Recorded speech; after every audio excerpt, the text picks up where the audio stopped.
మీ Kashmir story share చేయండి అని మా ఫ్రెండ్స్ అలాగే కామెంట్స్ వస్తున్నాయి. ఈరోజు డెఫినెట్లీ షేర్ చేసుకుంటాం.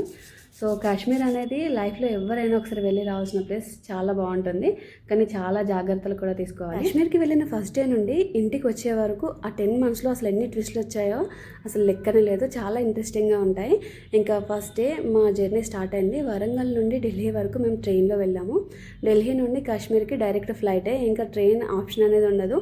వెళ్ళాలన్నా చాలా డేంజరస్. ముందు వీడియోస్లో అది చెప్తాను ఎందుకనేది. ఇలా ఫ్లైట్ దిగామో లేదో ట్విస్ట్ల మీద ట్విస్ట్లు ఆ రోజు నేను లైఫ్లో ఎప్పటికీ మర్చిపోలేను. ఇప్పుడు ఎయిర్పోర్ట్ నుండి కంటోన్మెంట్కి వెళ్ళాలంటే ఒక కార్ కావాలి. అది ఎక్కడి నుండి వస్తుంది ఆ విషయం నాకు తెలియదు. ఇంకా నాకు తెలియదు కదా అని చెప్పేసి నాతో ఆడుకోవడం స్టార్ట్ చేశారు. అక్కడ ఒక వెహికల్ ఉంది, ఆ వెహికల్ బుక్ చేసుకుని వెళ్దామా అని చెప్పేసి అంటున్నారు. ఎవరిని చూసినా మిలిటెంట్ లాగానే అనిపిస్తారు. అసలే ఆర్మీ మూవీస్ చూసిన బ్రెయిన్. ఇంకా నేను రానని చెప్పేసి అన్నాను. నేనే ఇంతలా ఆలోచిస్తున్నా అంటే ఫుల్లీ ట్రైన్డ్. ఇంకా వాళ్ళు ఎలా ఆలోచించాలి, అంత నెగ్లెక్ట్గా ఏముండరు కదా. ఒక పర్సన్ వచ్చేవాడు, చాలా ట్రస్టెడ్ పర్సన్. అతను కూడా సిక్ అన్నమాట.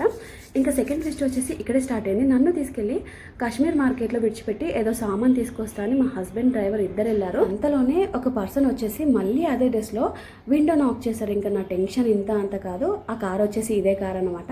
నెక్స్ట్ ఏమైంది అనేది నెక్స్ట్ వీడియోలో పోస్ట్ చేస్తాను. నచ్చితే లైక్ చేయండి, ప్లీజ్ సబ్స్క్రైబ్.